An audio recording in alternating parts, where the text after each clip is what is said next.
So if you remember to the last lecture, during the 7th century, Islamic rule had spread into Spain, and this region of Spanish Islamic rule has been called by modern historians Al-Andalus.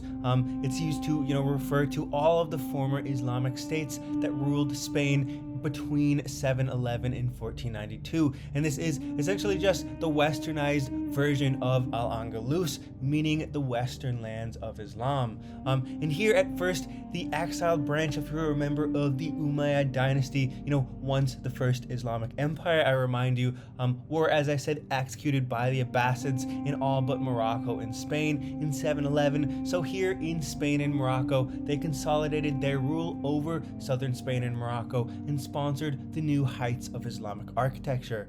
And so this dynasty is typically referred to as the Emirate of Cordoba, which you can see on the map here. At its height, the new Umayyad capital of Cordoba may have had a population rivaling even Constantinople as the greatest city of medieval Europe. The Christian-ruled countries of Europe at this time suffered from near universal illiteracy, with just small libraries in remote monasteries alone. Meanwhile, Cordoba had around 70 public libraries, and most middle to upper class citizens were literate. Its multilingual population, though, included Jews, North African Berbers, Latin-speaking and Germanic Christians, and Muslim converts descended from the nomadic tribes of North Africa. And the Umayyads governed relatively progressively, issuing a pact that guaranteed non-Muslim people of the book, meaning Jews and Christians, had the right to worship within synagogues and churches permitted throughout the city, something unseen in Christian Europe. So set in the center of the city, the Great Mosque of Cordoba remains the symbol of Umayyad identity, and it's one of the most amazing hybrid structures in the world, being as it is a 15th century church built on an 8th century mosque built on a 7th century church, this kind of religious inception. So this mosque then in this period was constructed over a 7th century church built by the Germanic Visigoths that had, after the Muslim conquest, been shared briefly by both Christians and Muslims on, Sundays and Fridays respectively, just like the old cathedral at Damascus we talked about last lecture. But of course, in 785, this Visigothic church was demolished, and this mosque begun by Abd al-Rahman, the last surviving heir of the Umayyad dynasty, and his successors expanded it over the course of 2 centuries as this ongoing architectural project. And it essentially sent a message that the Western Emir had made a break from the Abbasids and could sponsor just as good, if not better, monuments.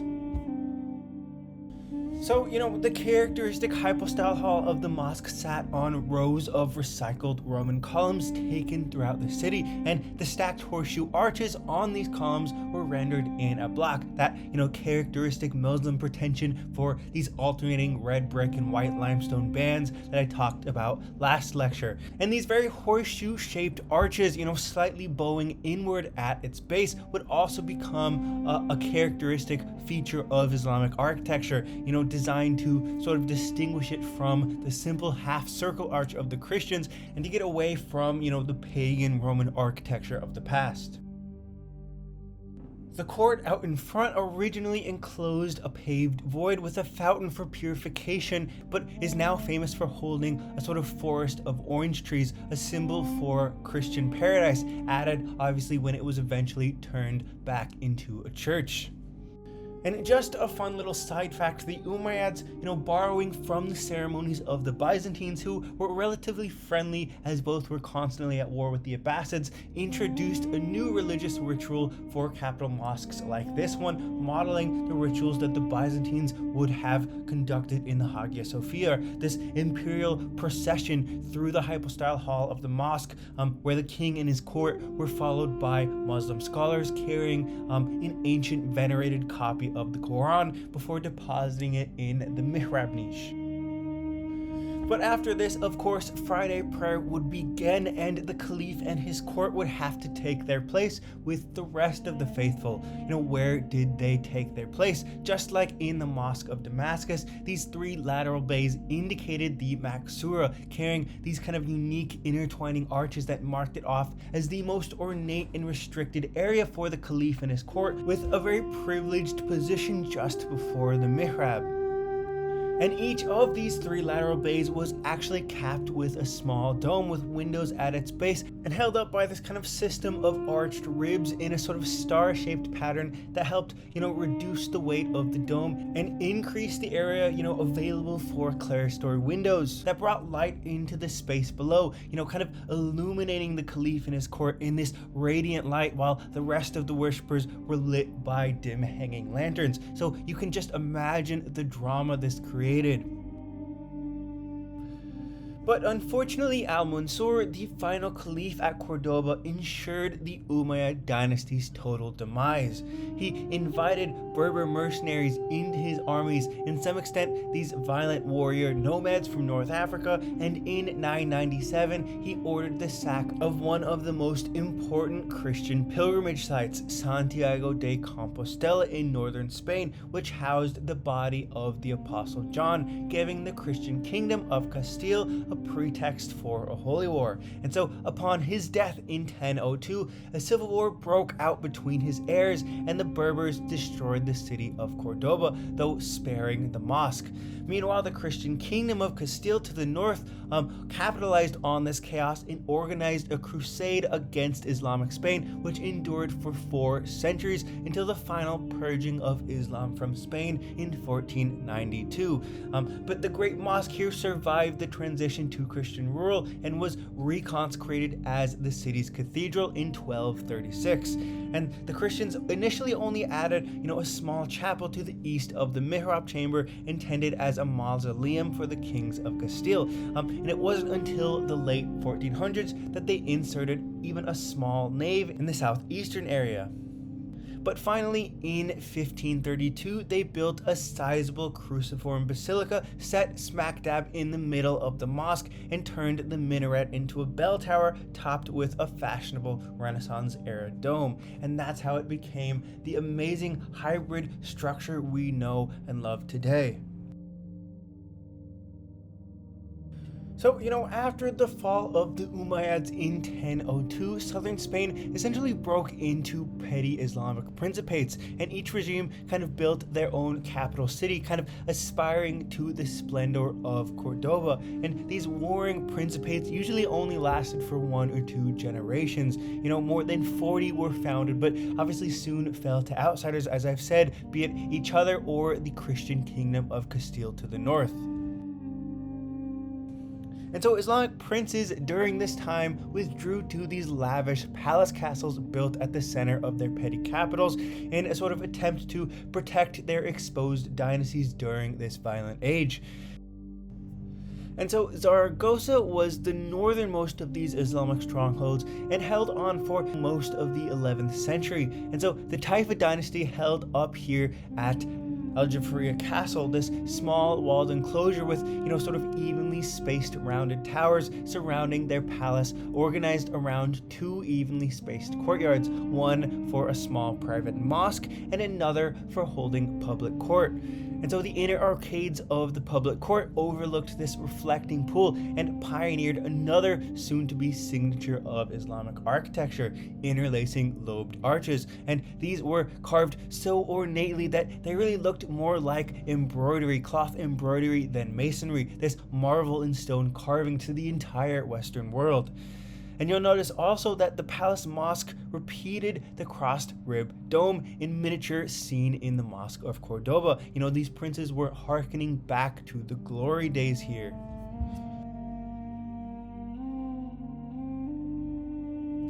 Meanwhile, Toledo, the most centrally located city in Spain, resisted incursions for 70 years after the fall of the Umayyads.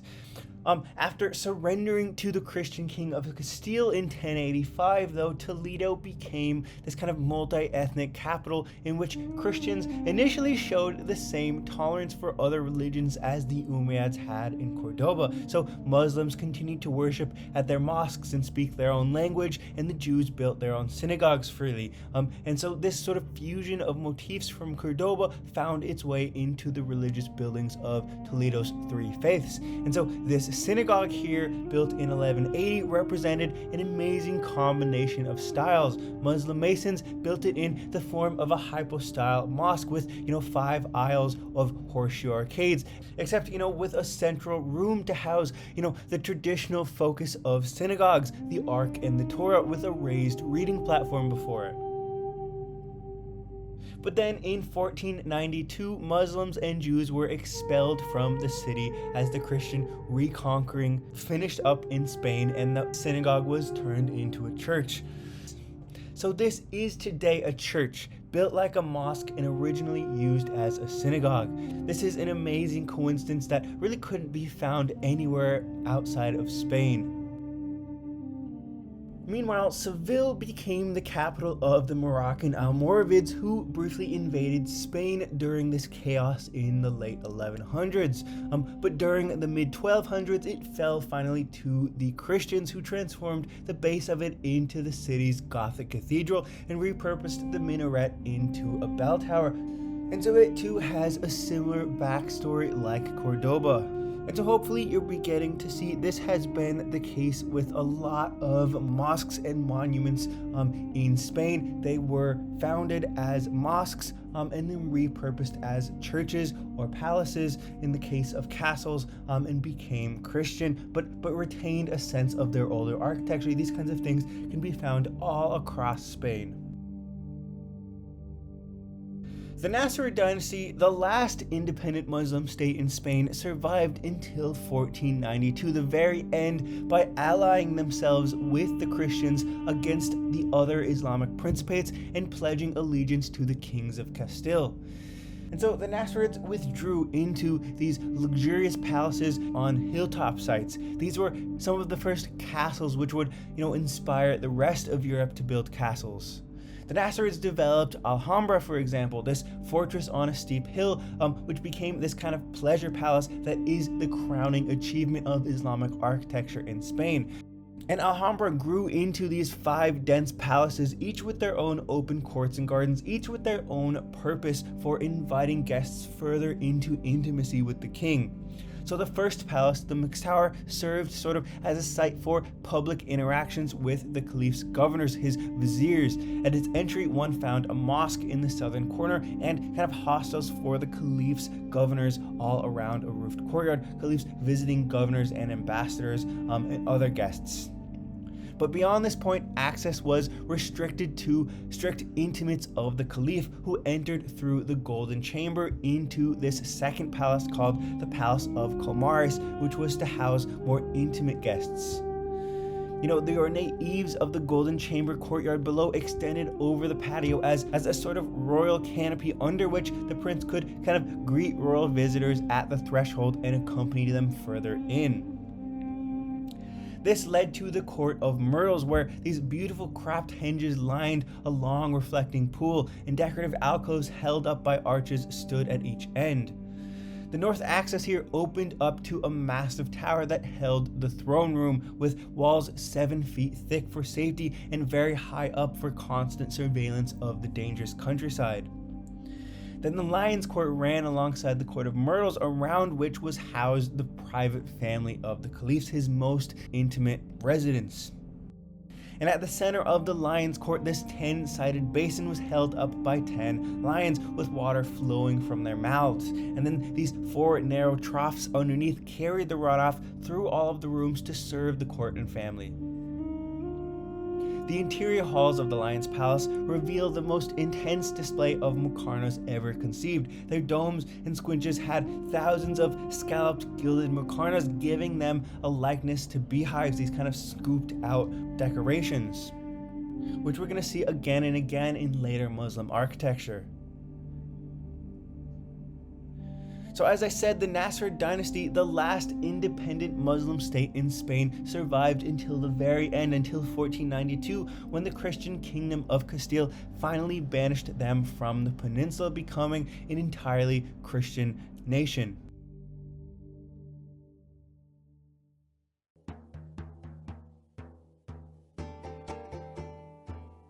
From the 5th century until around the year 1000, much of the western half of the former Roman Empire devolved into a sort of mosaic of feudal duchies overseen by Germanic kings, locked into kind of a self-sufficient but chronically impoverished existence.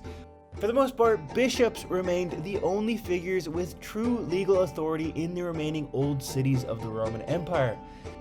But during the long reign of Charlemagne, beginning in the year 800, something of a new imperial order in Western Europe emerged for the first time in centuries for a brief moment. And through conquest and subjugation, he patched together modern-day France, Germany, Switzerland, Czechoslovakia, and Austria for the first time, creating a sufficient imperial presence in Europe again and lasting peace during his reign. And then, at the request of Pope Leo III in Rome, he entered Italy in 744 to oust the Germanic Lombards from their capital at Pavia while pushing the Byzantines to the south. The Pope then crowned Charlemagne in 800 AD as the first Holy Roman Emperor, a term garnered to evoke, a revival of the Western Roman Empire. Charlemagne's vision here of a revived Roman Empire of Constantine inspired an intense few decades of Christian architectural patronage. Aside from numerous imperial palaces built for his itinerant court, he sponsored the construction of 16 cathedrals and over 200 monasteries, financed through the spoils of his conquest.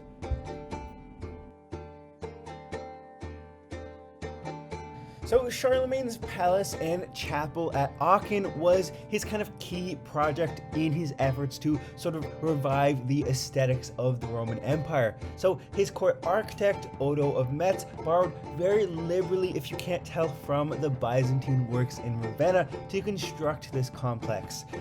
So his palace, this kind of basilica structure you see to the right, derived its organization from Theodoric's palace in Ravenna, which had been inspired in turn by the imperial palace in Constantinople. And then this long kind of raised gallery passed from the Basilica throne room and into what's called the Palatine Chapel, essentially the royal church for Charlemagne's court. And it was essentially, imitating, if you'll remember, the viaduct that connected the Hagia Sophia, the royal church, to the palace in Constantinople. So he's imitating the architecture of, the still standing Eastern Roman Empire, the Byzantine Empire, only with, rougher, less experienced builders and masons from France, because he wants to make very clear that he has restored the Western Roman Empire in Western Europe. So this Palatine Chapel is actually the only piece of his imperial complex that survives today, and it served, as I said, as the royal church, but also as Charlemagne's mausoleum, hence it's taking the form of course, a Roman emperor's mausoleum. And so his architect here kind of attempted to copy San Vitale in Ravenna for Charlemagne's mausoleum, producing this kind of less confident approximation of a two-storied octagon supporting a dome on a drum, just like at San Vitale. And it's built entirely in stone instead of brick, so its piers and walls were much thicker than those in Ravenna where they used brick, leaving its interior very dark and needing to be lit by many, many lanterns. And in imitation of Ravenna, the upper galleries here were adorned with marble columns, but as if to kind of betray the court's distance in time and space from Roman buildings, these were actually spolia dragged across Europe from Roman sites. In fact, these columns didn't even follow classic architectural rules. They extended directly into the arches without the flattened tablature that, normally comes in between. This was, a significant departure from Roman tradition where, columns always support flattened tablatures and archers are supposed to stand independently. It's as if Charlemagne's stonemasons here built what they remembered seeing of San Vitale, following, the sense it gave them, but definitely not the rules. And this is, very characteristic of this style of architecture that we call Romanesque. It has the sense of being Roman, but it's not quite. It's corrupted. It's the corrupted early medieval imitation. Another unique break from the past seen for the first time in Christian architecture here was the alternation of black and white marble in the arches, and it was surely inspired by the Ablac patterns in the Great Mosque of Cordoba or some of the other projects in Muslim Spain.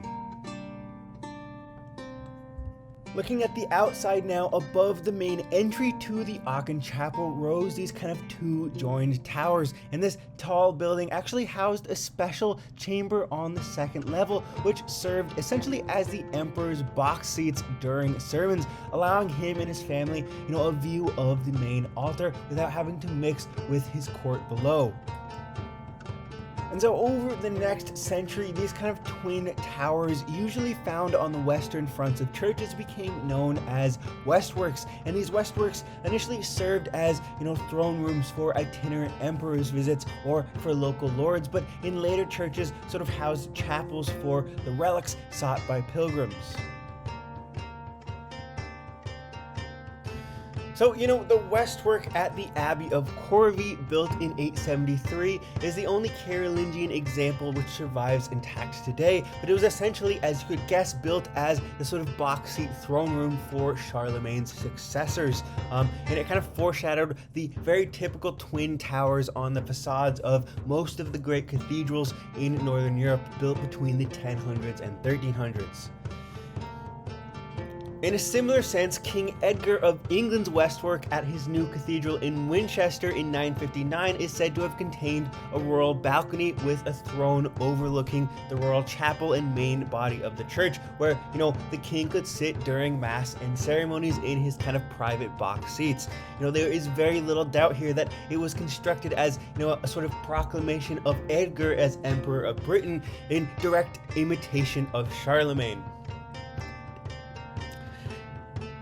In the same sense, during the rise of thainly, or should we say aristocratically sponsored parish churches in the 9th century, with the best surviving in England, we see similar statements of lordship manifested in, these upper galleries in western towers used as lords' pews. So they essentially elevated and, in some cases partially concealed the local lord and his family behind these belfry windows. This upper gallery was, of course, synonymous with King Edgar at Winchester and Charlemagne at Aachen, standing as a proclamation of empire and worldly power, however small a Thane's world might be.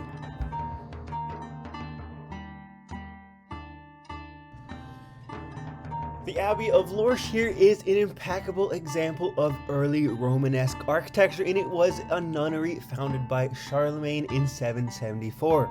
But the church of it burned down in the 1000s, although the gatehouse which you see here survives, and kind of gives you this rare example of, Carolingian monastic architecture virtually unchanged from its inception. But as I said, it's only the gatehouse that survives. The rest of the convent has been burnt down. And so this gate was built in 800 AD, and if you can tell, it kind of suggested a Roman triumphal arch to celebrate Charlemagne's return from his imperial coronation in Rome, where he was, as I said, crowned by the Pope as the Holy Roman Emperor. And again, Charlemagne here is trying to adopt the aesthetics of Romanness. The designers here clearly understood the Roman triumphal arch, using these three arches flanked with these classical half columns capped by an attic story with pilasters, just like a Roman triumphal arch, right? Think the Arch of Constantine or the Arch of Septimius Severus. But after this, the resemblance blurs, and the emperor's designers kind of clad the facade in these alternating red and white sandstone panels. And even the fluted Ionic pilasters, though they are feminine to signify a convent of nuns, the upper bays of them carried this kind of continuous series of pediments, which created this very strange and awkward sawtooth pattern. But this is probably kind of a skeuomorph derived from the timber work of Frankish timber halls.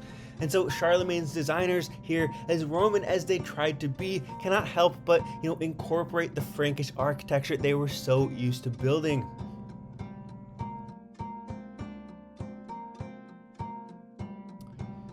You can see this creative blending of Germanic timber motifs and Roman architecture in the monasteries of Anglo-Saxon England as well.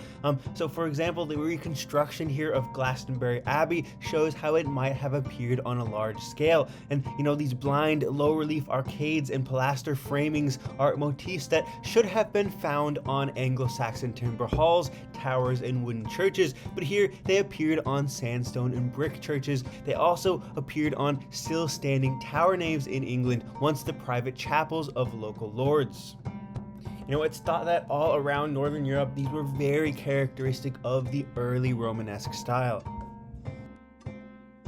None of the monasteries from the age of Charlemagne survived fully intact. They were always renovated and replaced with, features of later ages. But one extraordinary document from this time reveals the ideal form and social order of a Benedictine monastery at this time. And this was an extensively labeled architectural drawing of a desirable European Benedictine monastery in the age of Charlemagne. It was created around 816 for Gosbert, the abbot of St. Gall in France, who was occupied with plans of rebuilding his abbey. It was labeled as a modest example of the disposition of a monastery that Gosbert might dwell upon in spirit, but ultimately it was rejected for cost overruns.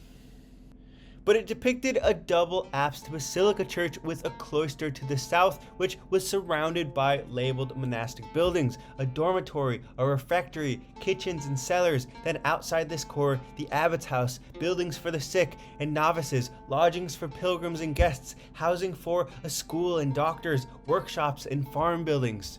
It essentially allows us to see the ideal balance between, the shut-in devotional life of prayer and study for the monks and the productive lay workers surrounding it to sustain the community.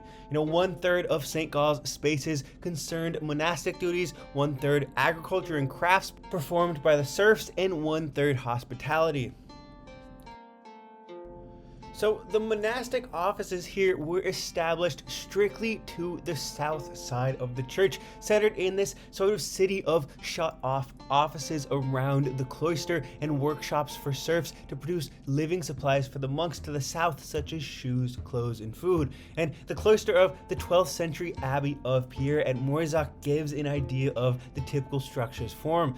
In plan, cloisters vaguely resembled a Roman form, but typically rise to hip height and feature a 360-degree arcade of ornately carved columns holding up a portico. And this portico usually leads to the monastery's 4 main buildings, one on each of the 4 sides of the cloister. The refectory, meaning the dining hall, the dormitory where the monks sleep, all in one room, the church, to one side, usually the largest building, and the cellar where all of the possessions and foodstuffs of the monks are held.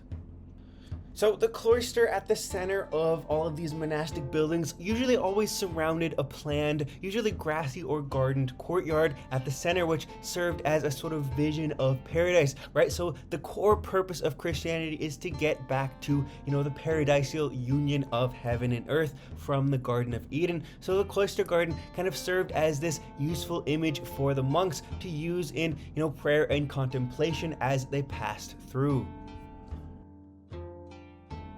And so this closed-in world for the monks or nuns was counterbalanced to the north with an area entirely open to the world, unwalled, featuring facilities for guests. It had a guest house, a guest kitchen, a school for the lay, and the abbot's house.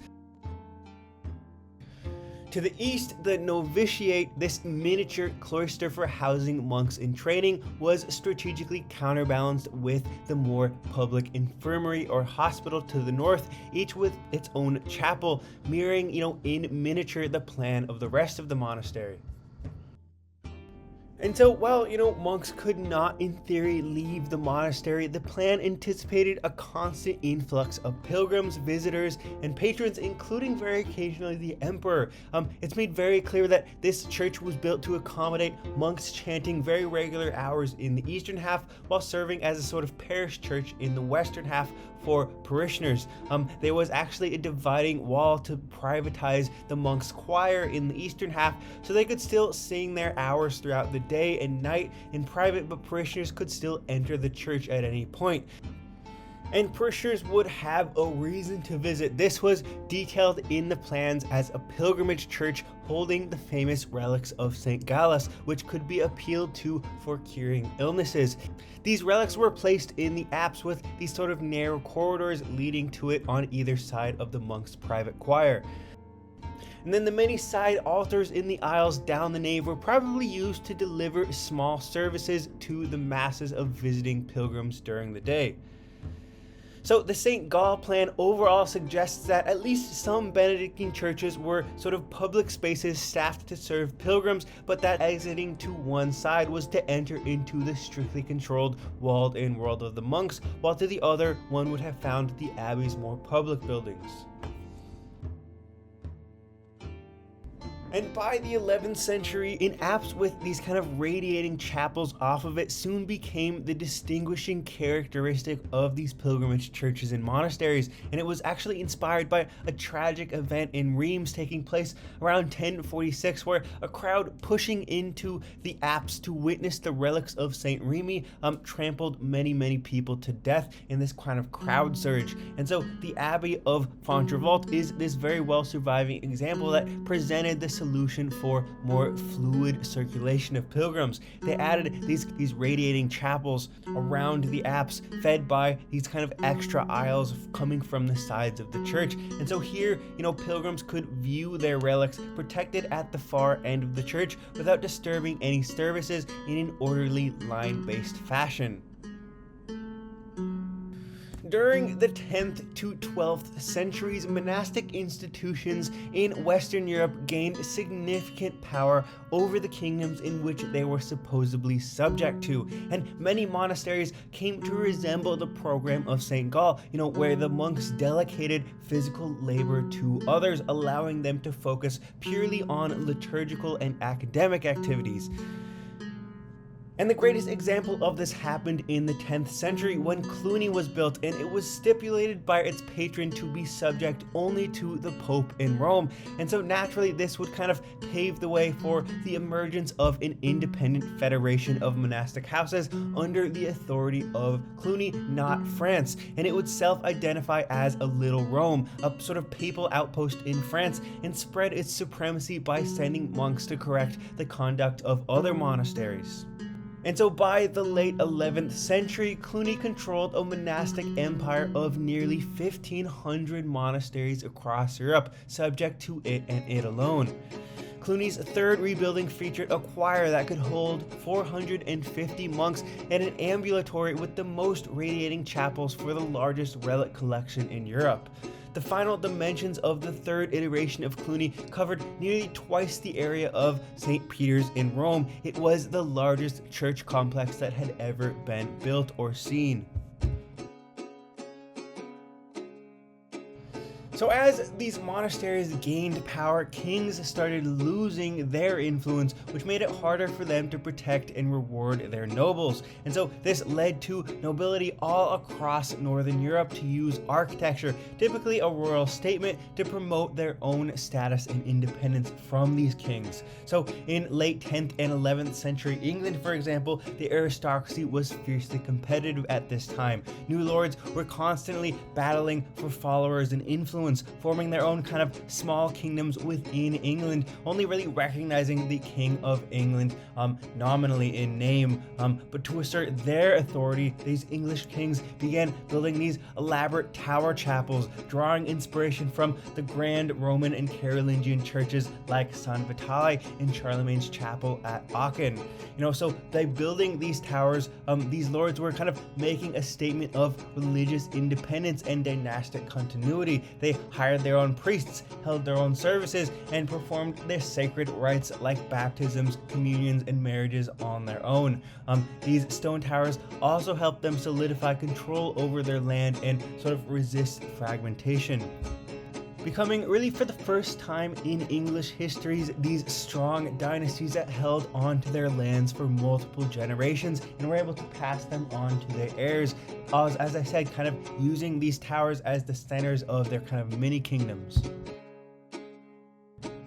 And the trend of using towers to assert power wasn't unique to England at this time. So throughout the 10th to 12th centuries, nobles across Europe, especially in France, Germany, and Italy, were doing the same. They built these multi-story rectangular towers known as donjons, which later became the focal points of castles in the later medieval period. So in France, after the breakup of the Carolingian Empire in the early 10th century, these independent warrior aristocracies began to emerge everywhere, forming these kind of mini kingdoms just like in England. And their residences, often called tours, were these aristocratic towers that still survive in places like the Loire Valley, which you see here. In Germany and the Netherlands, the popular towers were called Burgfried, and these kind of slender square towers developed really from the 9th to the 12th centuries and served as kind of the last line of defense, and were also symbols of power. They were often, built in towns, competing with, church towers to showcase the nobility's rising influence and competition with the church for holding power alternative to the king. And then in Italy, from the 10th to 12th centuries, these tall, slender towers called roccas became very popular, especially among the rural hilltop settlements of northern Italy. And these towers, again, reflected intense competition among socially ambitious elites and mercantile families, signaling their status through the height of their residences, which could reach up to 90 meters high. So, during this time, the religious pilgrimage in Christendom became massively popular in a sort of attempt by the church to wrest back power from the independent aristocrats. So kind of being inspired by Islam's pilgrimages to Mecca, the church began promising Christians indulgences upon reaching their far-flung pilgrimage sites, such as the absolution of sins or benefits in the afterlife. This kind of served the double benefit of, re-stimulating Europe's economy since the fall of the Roman Empire and making the church rich, as pilgrims, regularly paid guides for safe passage through certain routes, bought souvenirs at pilgrimage sites, and paid to stay overnight in these pilgrimage site hostels. And so 3 tombs became the principal goals for medieval pilgrims to travel to: Christ's Holy Sepulchre in Jerusalem, St. Peter's Crypt in Rome, and the tomb designed for the recently discovered body of the Apostle James, held in Compostela, Spain. But by far, Rome, a city of saints, martyrs, and popes, offered itself as the most common goal for these international journeys. Large crowds often descended from the north every year to pay homage to the apostles Peter and Paul, both of whom had been martyred and buried in Rome. And many pilgrims also made rounds to the other major stations, churches, and martyriums within Rome and the nearby countryside, a lot of which we've already talked about in our early Christian lecture. And so this helped re-stimulate the economy of a long languishing Rome and Italy in general.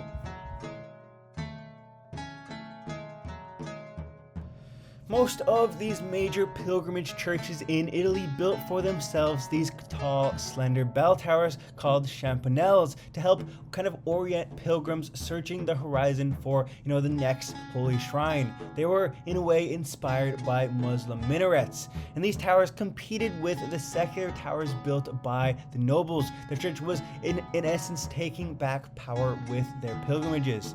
And so one of the oldest surviving champanelles still exists today at the Abbey of Pomposa, added in 1063.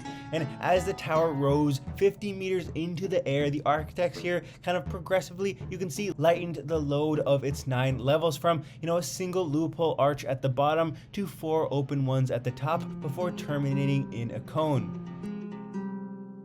St. Apollinar in Classe, which we talked about a couple lectures ago, built another great example in this period, this rounded champanelle added in the 10th century.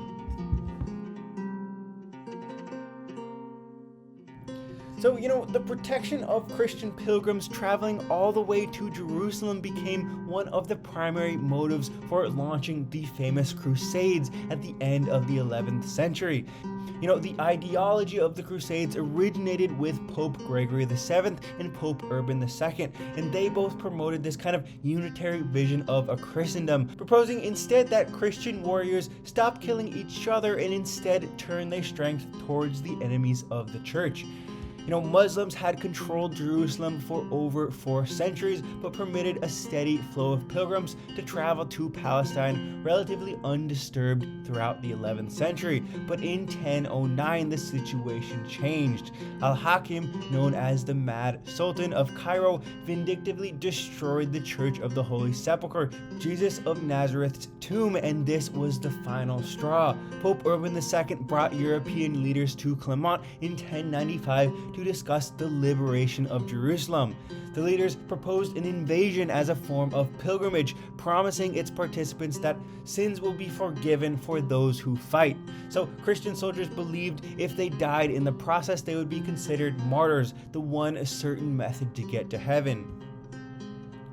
And so under papal and royal supervision, bands of feudal lords, mostly French or Norman, invaded Syria and Palestine to reclaim the land of Christ's birth and sacrifice.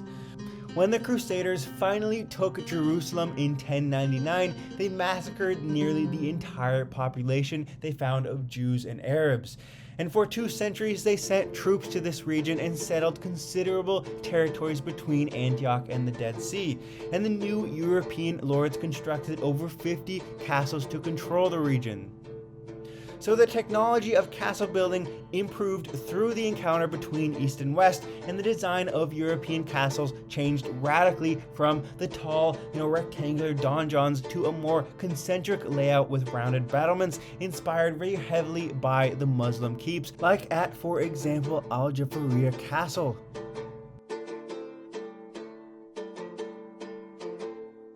The Hospitallers Order, for example, founded this castle in Syria in 1142, and the entry kind of recalled Mycenaean fortifications. One had to climb here a 200-meter ramp surrounded by battlements just to reach the inner keep. And the builders even set off the fortress with these man-made slippery stone cliffs on the south and the west, forcing attacks from just one direction. Even the great vaulted substructures under this castle served as enormous storehouses, enough so that 2,000 occupants could withstand a siege for over a year. This castle proved so effective that Saladin, the warrior king from Cairo who regained Jerusalem for Islam in 1189, refused to attack it.